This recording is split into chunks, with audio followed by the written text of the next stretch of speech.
Alrighty, welcome to another episode of the Lockdown Podcast. We are back to full strength. Hopefully Frederick got some good rest and reprieve from a crazy absolute week, because sometimes life just kicks you in the ass, much like third shift. So Amen. So last week we really didn't have too much to get to. Definitely a shorter episode just because the week prior seemed a little bit complacent, a little bit boring. This past week, just because we had the lead up to Saturday Night Main Event, there was definitely more intrigue, definitely more, build to matches. That being basically Raw kicking off with, Logan Paul and Jey Uso doing what they do to build to the match. Jay got the final say in that particular scrap. So we've again having these interruptions by one El Grande Americano, aka Chad Gable. We had Finn Balor and JD McDonough versus AJ Styles and Penta. Good match until Mr. Metal played in his forehead. El Grande Americano getting involved once again. This stuff is stupid. It is boring. We all know that it's Chad Gable. It's not slick. It's terrible storytelling. Yeah, I that's about all I got for that, and I think that's all that needs to be said. Now we're on the cusp of Money in the Bank. We are T-minus 2 weeks away. We have a couple women. We have 4 out of the 6 women qualified. We have only 2 of the 6 men qualified at this point. Roxanne and Julia, which have been greatly pushed since they barely have been on the show for not even a couple months. Julia officially signed, and those 2 are already in the Money in the Bank match, which is insane, which I think is awesome. I think it is great that NXT superstars that are getting their come-ups and they're on the main roster now, and they are getting pushed. I love that. It's new faces, new opportunities.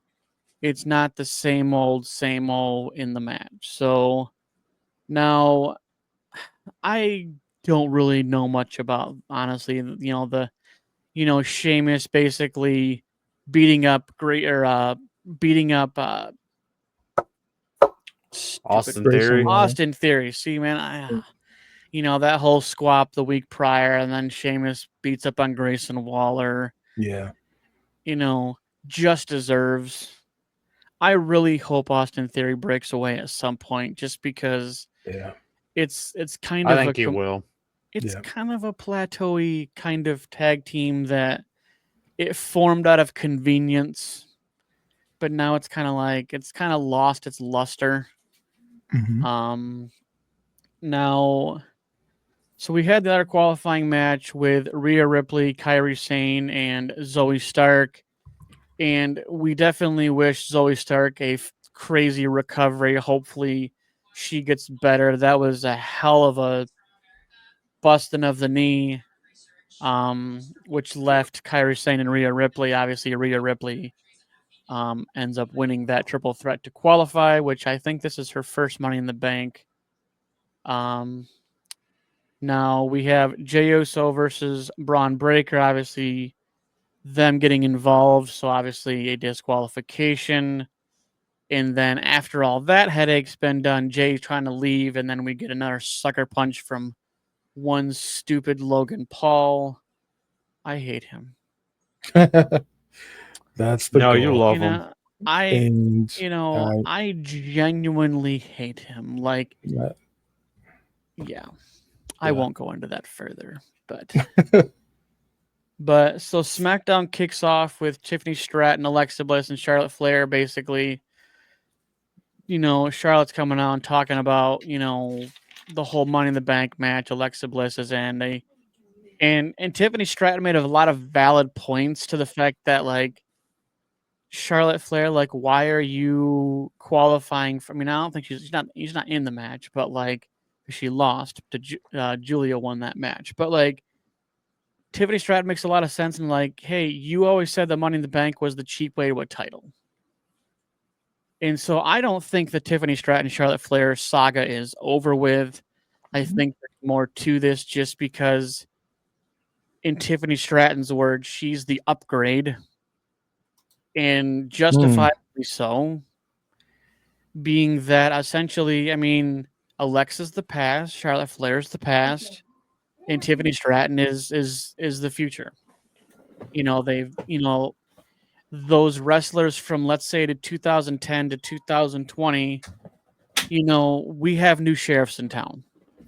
We have plenty of NXT call-ups that are on the main roster now, and we're starting to see a changing of the guard when it comes to opportunities, who's being champion, who's getting called up. But yeah, so Julia obviously wins that match against Zelina Vega and Charlotte Flair. And I seen this post and it made a lot of sense. So when they got into this match and they were having the triple threat, they basically did a run. They basically redid a storyline when Io Sky had the championship or whatever, and Rhea and Bianca were beefing, right? She's the champion, right? Yeah. And they basically redid that storyline when Charlotte Flair and Julia are making a face-off, while Zelina Vega obviously it wasn't a match for her title, but like she was the champion, and those two are the ones going in to qualify for the Money in the Bank, and they kind of pushed her aside, and you're like, wow, Triple H, running it back again?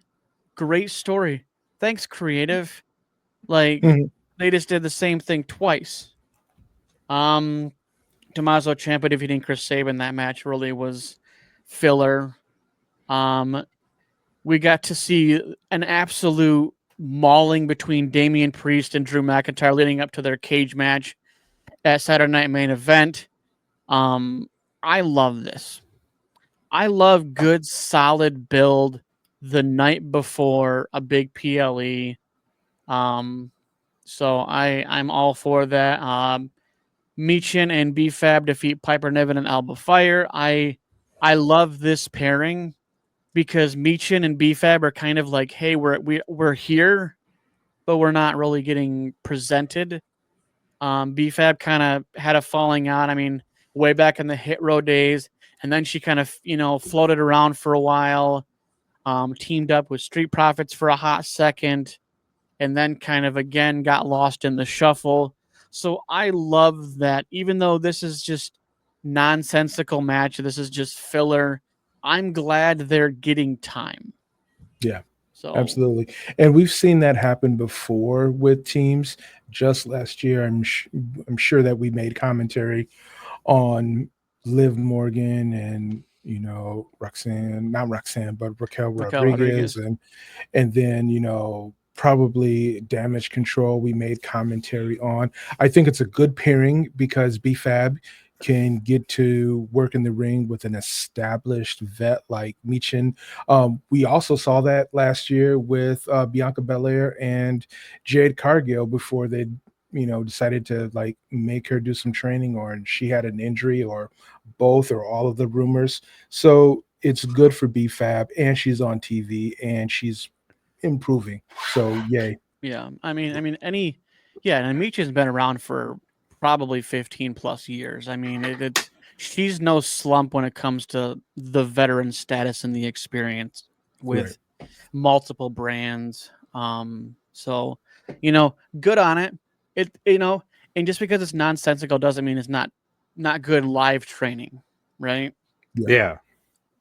So we get Jacob Fatu and JC Mateo versus Jimmy Uso and Rey Fenix. This was kind of a scramble match. I I'm all for, you know, the whatever the name JC Mateo. That's fine. It's essentially Jeff Cobb and then just slapped on a random last name.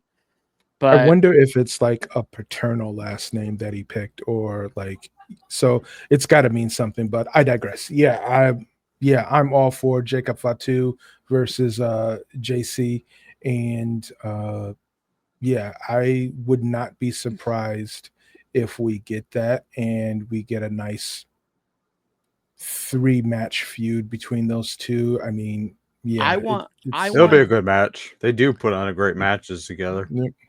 I want to see the fallout with Jacob Fatu though, because he's like, I don't know you, I don't like you, you are not blood, like, and he in basically expressing his disdain because it's like you brought in an outsider, even though he's a Pacific Islander, but like that doesn't mean you're all related. He's literally Filipino, so You know, I like that, but it also can trigger, like, it can also be pretty triggering. So what I would like, I think what I would like to see from that is,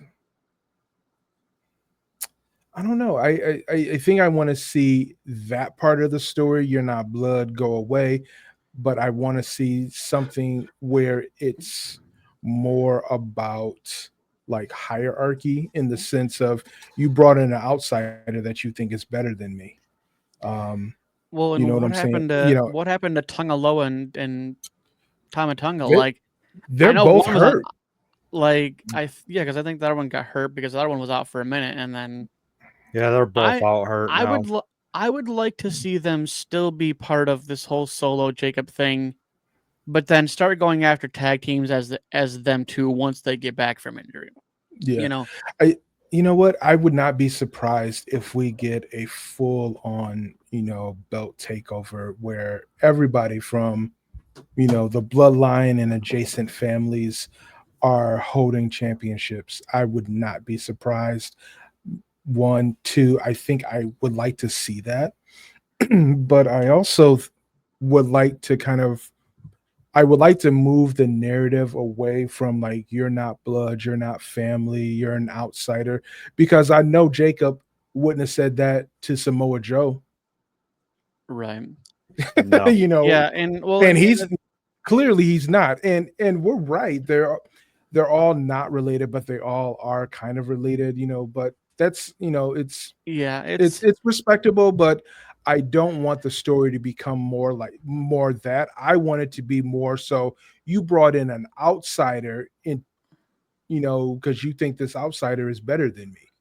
Right. And well, the thing is too is in that you have Solo being in Money in the Bank. So like, I don't want them to do a hostile takeover of titles. Like, I don't want them to tongue a long time of them come back and all of a sudden win titles and then Solo wins or something and we have this hostile takeover, because I don't want that story again.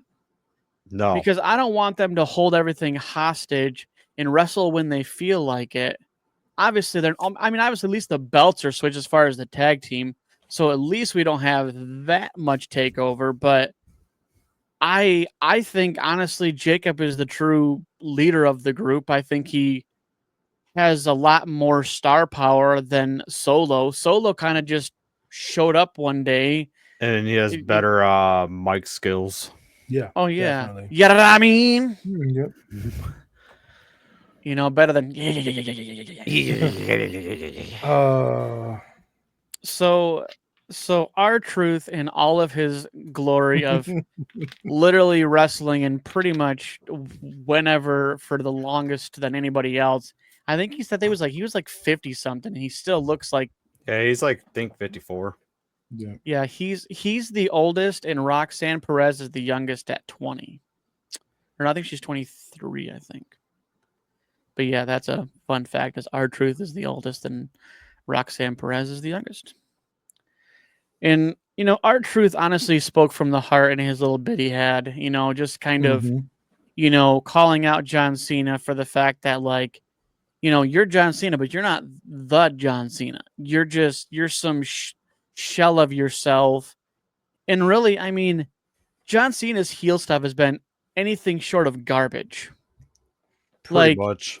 and I've said this before, is like, if he's such a merchandise whore that like he comes out with new shirts every freaking thing, but he's supposed to hate the fans.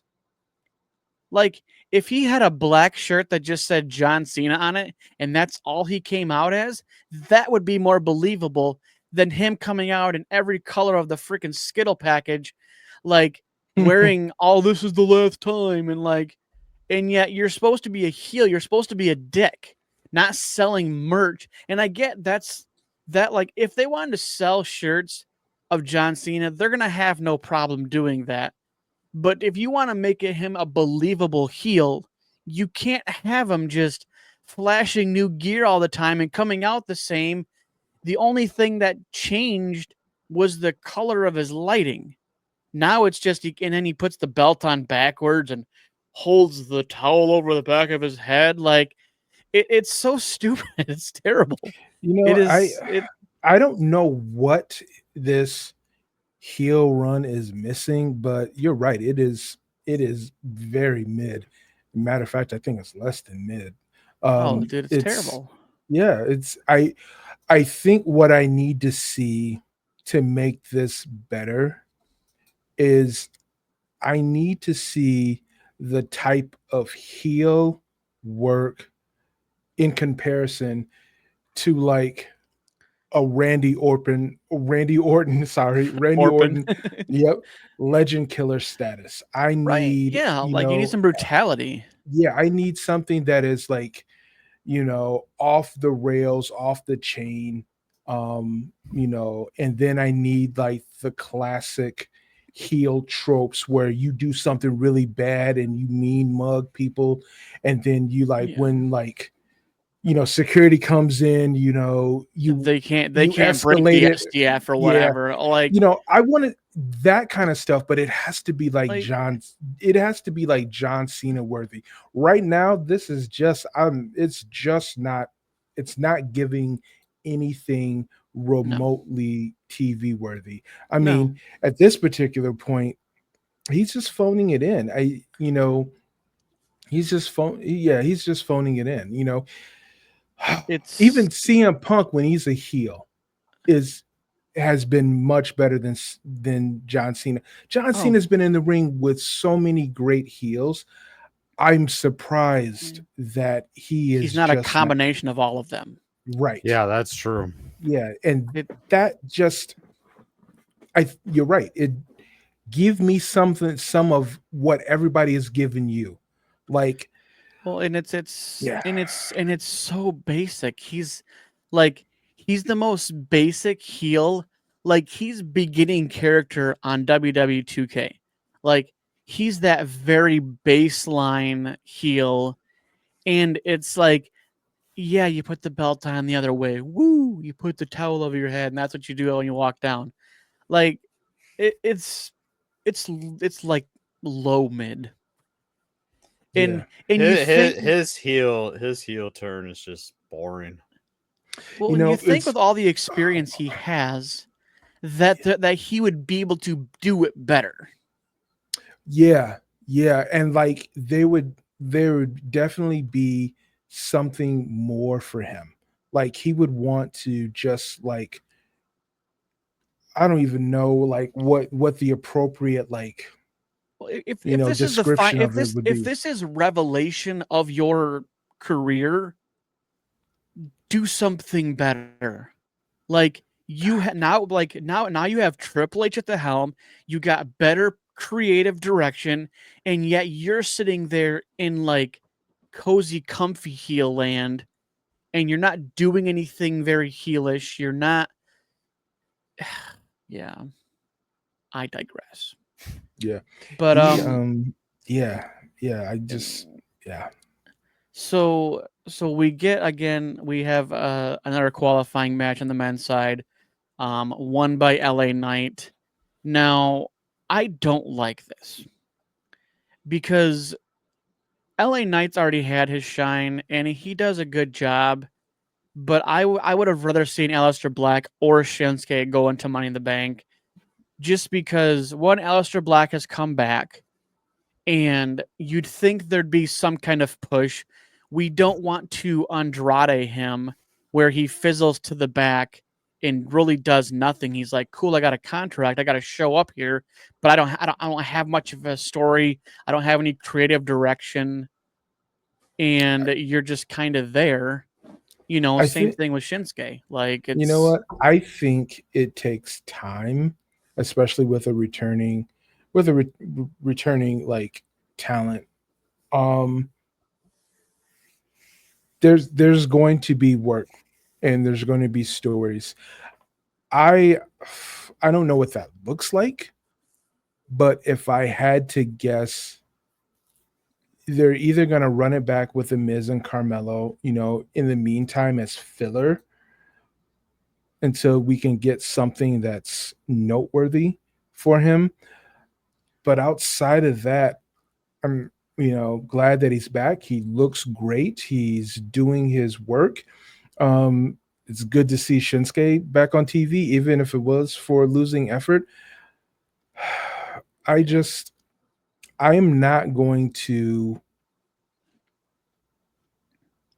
get my hopes up for him to jump into a major title push anytime soon. Even if he doesn't win it, I feel like it would at least be a better presentation of his talent than putting basically the Vanilla Ice Cream LA Knight just like in another match. Like, oh, cool, he's in another match again. Cool. Like, I want someone who has more athleticism, like a Aleister Black or a Shinsuke, in a ladder match where you're going to see them betterly excel and have more athletic prowess in those kind of matches versus LA Knight that you're kind of like, he had his run and he had his good stuff going, and now like I'm kind of over him already.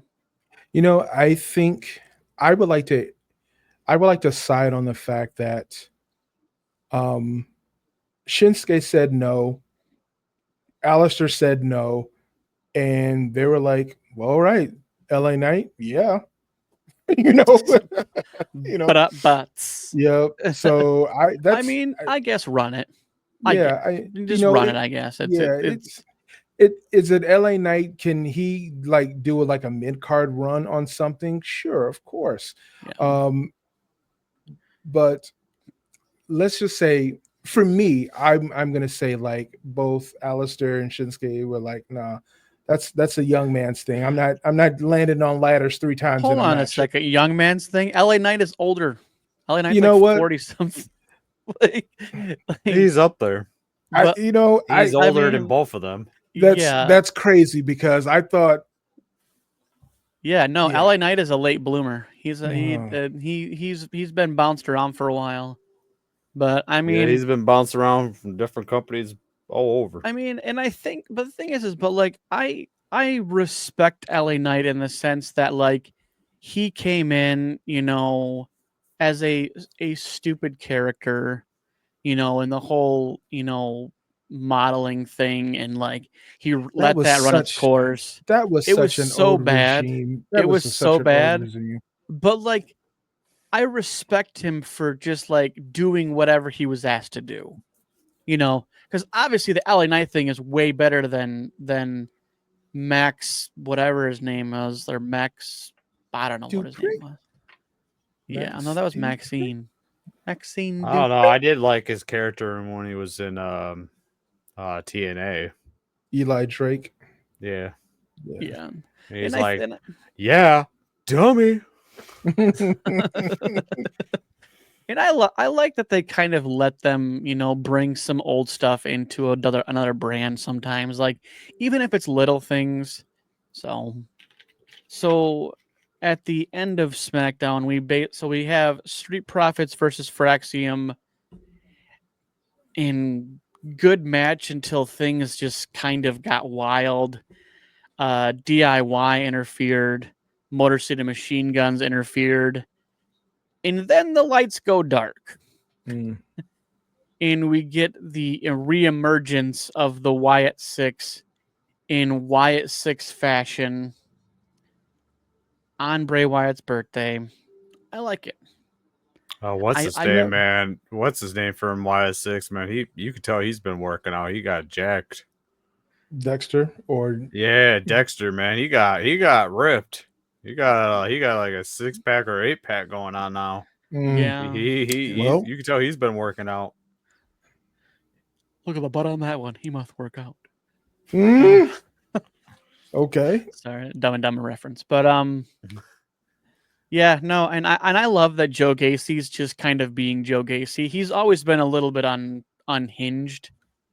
And like and Dexter's the quiet assassin. And so like the group just kind of it just gels. Like they could not have put any better people together to be these characters. And I like that they still kind of come out with the masks and everything, but they're not being the character. They're still like who they are as a wrestler. Mm-hmm. You know, Eric Rowan being just the monstrosity that he is, Joe Gacy just being absolutely unhinged. You know, Yeah, Dexter he's a Loomis nut just job. kind of he's there, and you know, Nikki Cross is being Nikki Cross. I mean, I loved this like the kind of the slow burn for her kind of in that like when she was in that like phase where she was like looking off into like nothing and she's just kind of you know and Yeah. then you know and then obviously her becoming you know Sister Abigail and everything. So I like it. I don't think that we honestly need Alexa Bliss to interject in the Wyatt Six, even though she gives her respect on her ring gear in regards to Bray Wyatt still, but but I don't think we need her to interject in the Wyatt Six. I think we just need to let them cook, let them do their thing when they do it.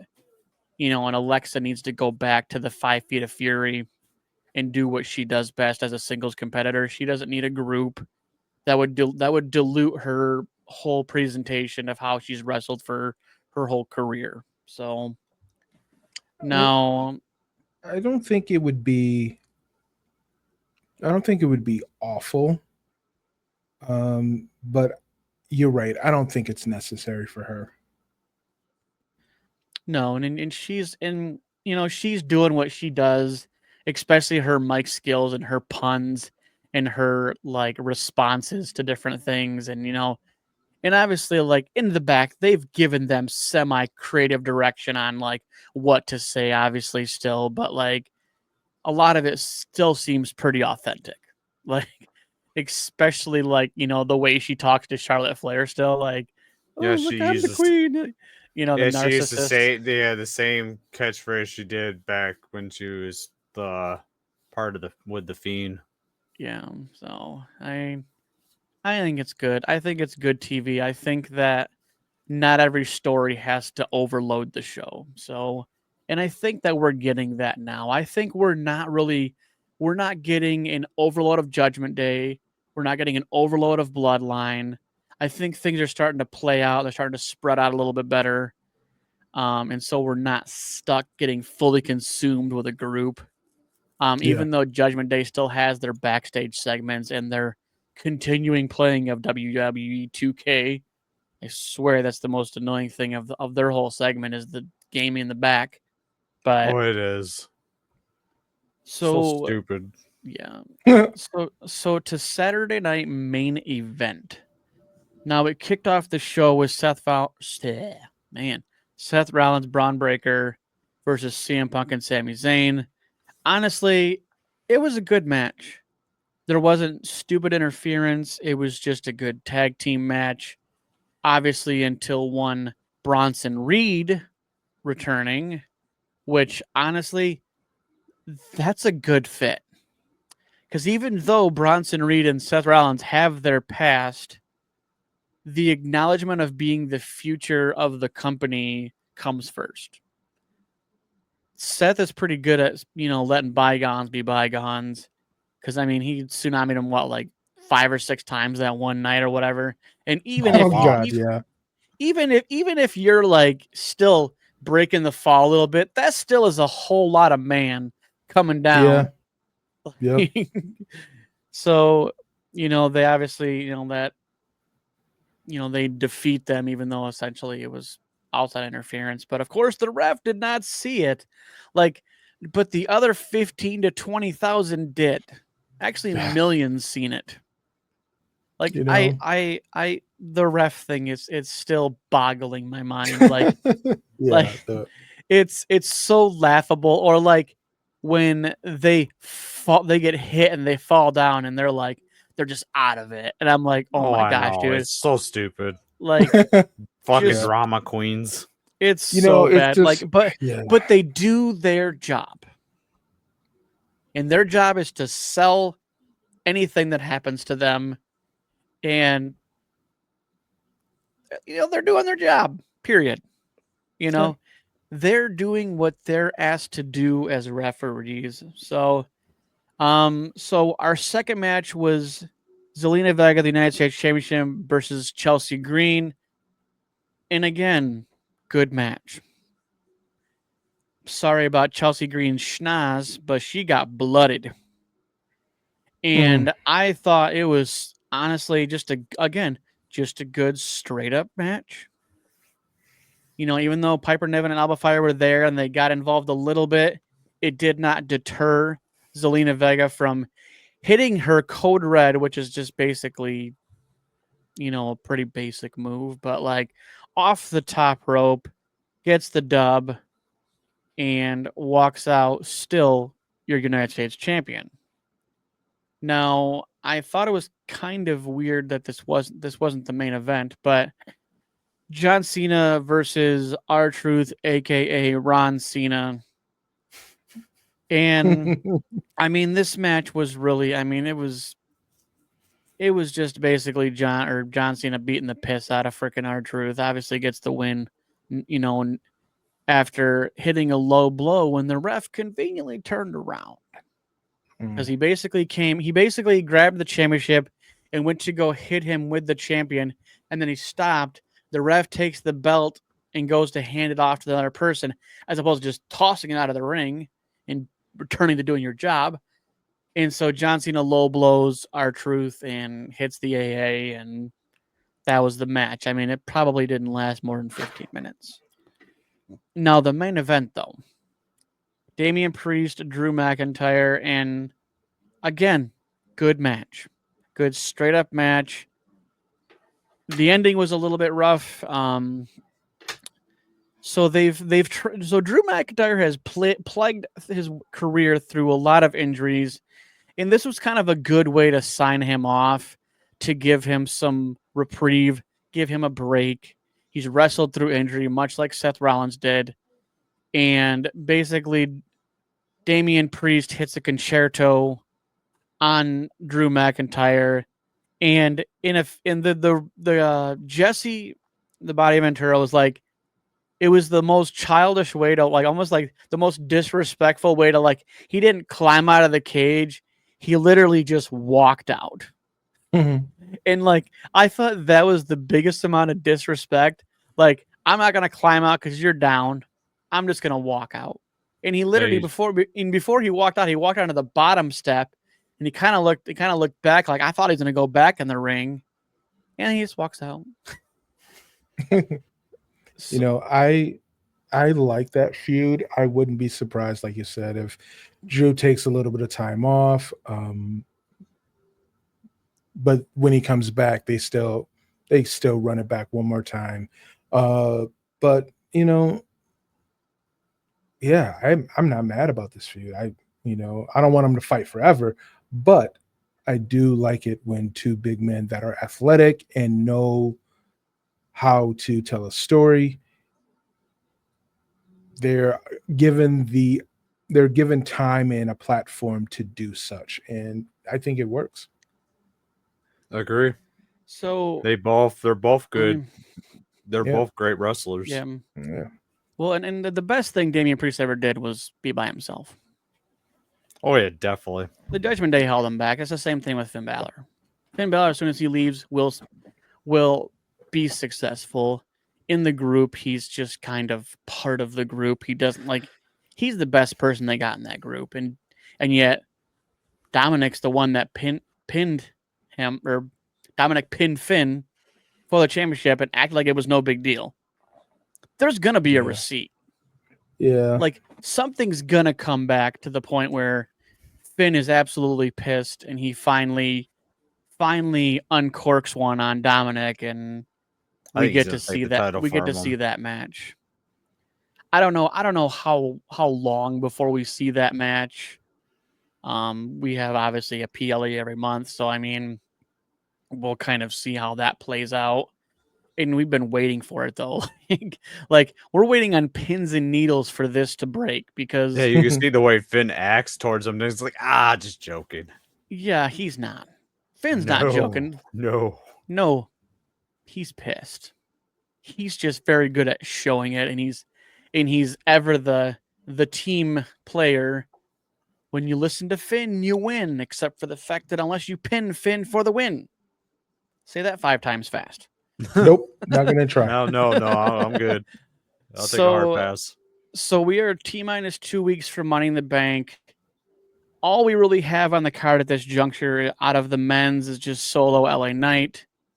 And the women's, we have Alexa Bliss, Roxanne Perez, Rhea Ripley, and Julia. And I honestly think Roxanne and Julia are the dark horses in this, being that, you know, there's so much generationally going on right now just in those 4 alone, right? Alexa Bliss was there first, and then Rhea came, and then now you have what I guess you can call the freshmen, I guess, you know, Roxanne Perez and Julia, who are definitely dark horses. And, you know, obviously we still have 2 more to go, which I don't even know who they're going to put, honestly. It might just be a freaking crapshoot, but yeah.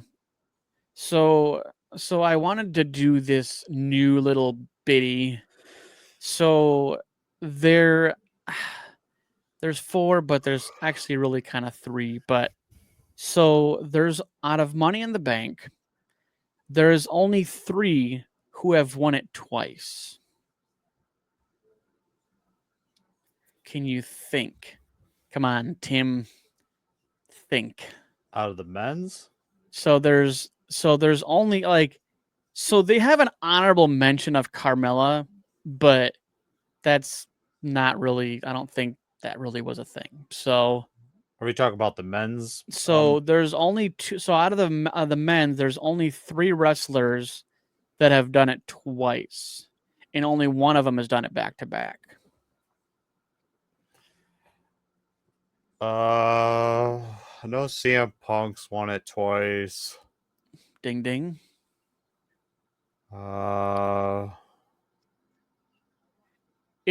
let's just say one of them kind of won it by beating the guy who actually won the match. Miz. And then there you Miz. go. And the other one is one of the inaugural winners of it. Randy Orton? No. Randy Orton's only won it once. On this day, I see clearly now.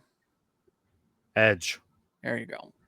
Ding, ding, and ding-a-ding, ding. I was gonna say, for CM Punk, he's won it twice at WrestleManias. Same thing with Edge. And every single one of them that's won it twice it was at when the Money in the Bank was at WrestleMania. Yeah. So this isn't really a quiz, but so these are the people that have had the most appearances at Money in the Bank. So on the list is Cody Rhodes with 4 appearances, and I don't think he won one. Nope. He's never won one. Matt Hardy with 4 appearances, and I don't think he has won. Nope. We have Jack Swagger, who I know actually won. He won once. He has 4 appearances, and he obviously won his Money in the Bank at WrestleMania when they were doing it like that. Yep. We have Randy Orton with 5 appearances, and I think he's only had Only one. one. Out of 5 appearances. We have, unsurprisingly, but Shelton Benjamin with 5. Yep. The And gold, 0 wins. the gold standard. I like the gold standard. Because Shelton Benjamin's an absolute stud, so I would agree. I don't know. The first Money in the Bank match I ever seen, it was at WrestleMania 23. That fucking match was brutal, and that was the one that Mr. Kennedy won. Mr. Kennedy. Watched Jeff Hardy do his little it's kind of like a leg drop through on the edge through I think it was like the 23-foot ladder or some type of ladder. He did a jump through and smashed it, and they both got pulled out on a stretcher. Yeah, those matches definitely. You can say wrestling is the F word, but I want to see you go through a ladder and get up. Yeah, I don't think anybody's doing I know that. I know the ladders are not like real fucking ladders, but they still hurt. Ask McFoley how falling 30 feet from the air is the Yeah. F word. That Nobody's doing that. and you need to ask Shane McMahon. He's done some Pretty high awful. fly. He did one of off the Hell in a those Cell and landed on the on it without Undertaker. even. He's Yeah. jumped off the Hell in a Cell on the Undertaker, and at Undertaker has a SummerSlam- fancy for throwing people off. And SummerSlam, he jumped off the Titantron onto I think it was Oh, I forgot I think that it was one. the I think it was the Big Show or it was the Boss Man. I can't remember that match. I know I watched that pay-per-view. When pay-per-views were cheap back then. Yeah. Where they were like Right. $15, $18 So for a pay-per-view. yeah, so Chris Jericho has 6, and he's obviously only won 1. Yep. We have Dolph Ziggler with 6 appearances, and obviously he has won 1. Christian has had 6 appearances, and I don't think he's won. He's never won one. He's never won one. Now this one's kind of surprising, but Kofi Kingston with 7. And 0 wins. He's only won 1. No, he's won 1. Did? Oh yeah. Never mind. I forgot he did. And he cashed it in. That was back in the Boom Drop days, back in the super sounding African or his Kane. His Jamaican. Yep. Do you remember the episode when the Usos called out? They're like, "Where's your accent?" It was Triple H. It was Triple H that called him out. Oh yeah. Triple H called him out. So Kane has had 7 appearances and obviously only won 1. And he cashed it in. He cashed it in that night against I think it was Rey Mysterio. When Rey Mysterio was the world champion. Tripped up. So you're probably gonna know at least one off this list. There's only 4. And there's 4 times that someone failed to cash in Money in the Bank. One you're probably never gonna guess. I'd say at least 2. One is Baron Corbin. Yep. Baron Corbin was 1. John Cena. Yep, that's 2. I know these. Mrs. Stunt Double. Damien Sandow. Yep. Damien Sandow. And the last one, it's within the last 10 years. Drew McIntyre. No. That's impressive. No, because he won it and then lost it quick. Yeah. So the last one, man, he called his match. He called his like he basically said when he was going to do it, and with a lot of outside interference, fails. Think big guys. Braun Strowman. Yeah. Mm. Yeah, I remember him losing, winning it and then losing it. Yeah, it's definitely, and it's really surprising that John Cena lost it.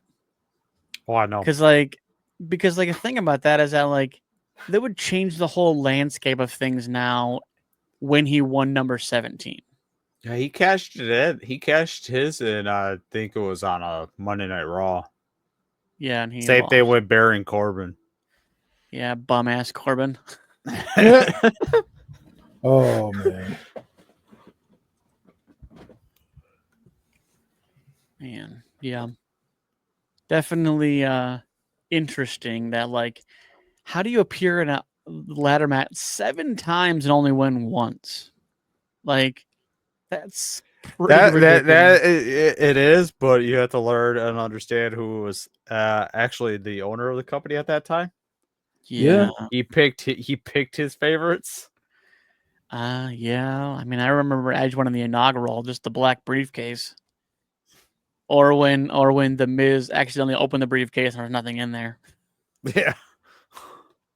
They really need to put a paper contract in there. They need to make it like in case something like that happens in the future. Yeah, something in there. Yeah, I thought there was rumblings that there was at one. And there was that they plenty of did. times that briefcase is got tossed in the ocean a couple times. And they had to go pull it out. I don't remember who it was. I think it was the Miz. I think he had it. Was caught. I don't know if it was him or somebody got it tossed in the ocean, and they went and got it, and they carried it around with seaweed wrapped around it. Oh, that sounds ridiculous. That had to be an old regime. Yeah, I was to say that briefcase is those briefcase see it on better days when how many times they've been smashed. Well, and Same thing with Seth Rollins. Like I don't want to pay top dollar, but I want one. But like me too. But I can't find one short of spending $200 on eBay or something. Ooh, because they have a toy, like it's a toy like whatever thing that's cheap, but I'm like that would just look stupid. I don't know legit. if Rhea wins the women's and they come out with a sweet ass one, I'm definitely gonna buy hers. Yeah, I mean, it's definitely interesting. I don't like Damon Priest's was nice. I liked his. Senor Money in the Bank. So we have nothing really released as far as Raw tomorrow. We have New Day defending titles against War Raiders and Creed Brothers in a triple threat. And then Rusev and Akira Tozawa, which just seems kind of silly. That's all we really have. So I love that when you try to sit there and look, hey, what's going to go on Monday? We have no fucking idea. Like, you know what? It's going to be all flying by the seat of their pants as they do.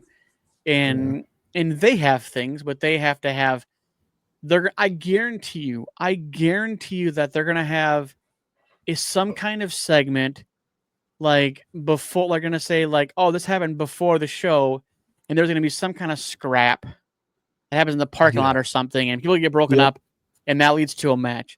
That is just my prediction. It is not a spoiler, but it is my prediction because we've seen the recipes. Okay. You watch enough wrestling, you know the recipes, you know the tropes, you know all the things that are down to happen.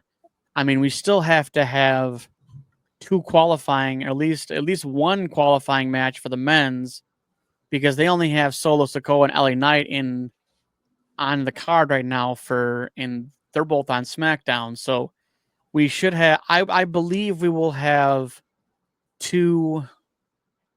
at least 2, like either 2 men's tonight or we have a men's this week and a men's next week. But I don't know how they're going to play it out because I know the beginning of the Raw is probably going to be the opening of Evolution 2.0. Oh god. I hope they don't call it that. I hope they call it something. Me neither. Yeah. Because I could see it. I could, like, the picture I sent in the group chat, I could see that. I mean, I don't think they're gonna call them that. I think it's just kind of, I don't know what they're gonna really call themselves, but I mean, I don't know, the million names Seth has for himself. And honestly, like, he feels like he's kind of running the Messiah gimmick. Like he with did. with the group.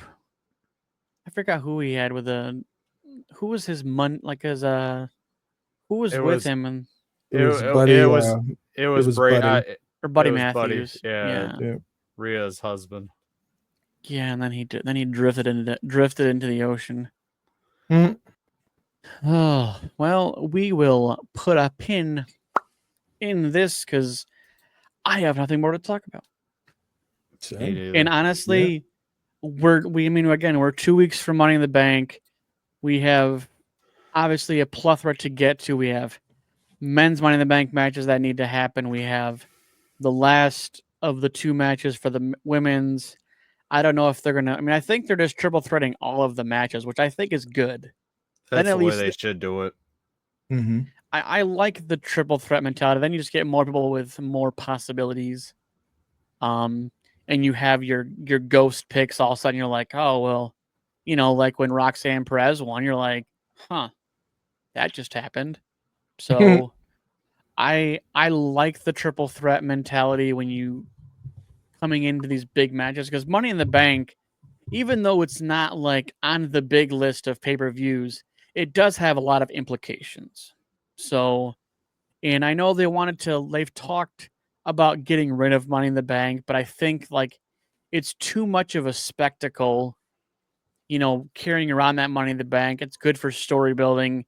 It's good for the shock and awe moments when they cash in, stuff like that. So like I hope they keep it. I really wish they would drift it back to being at WrestleMania, just because that card was so damn full. It was kind of a little over the top, but I digress. But we will see you guys next week. I appreciate all 49 followers of you now as of current. So we appreciate you for checking in and making us feel special. We're special. This is the Lockdown Podcast. Peace.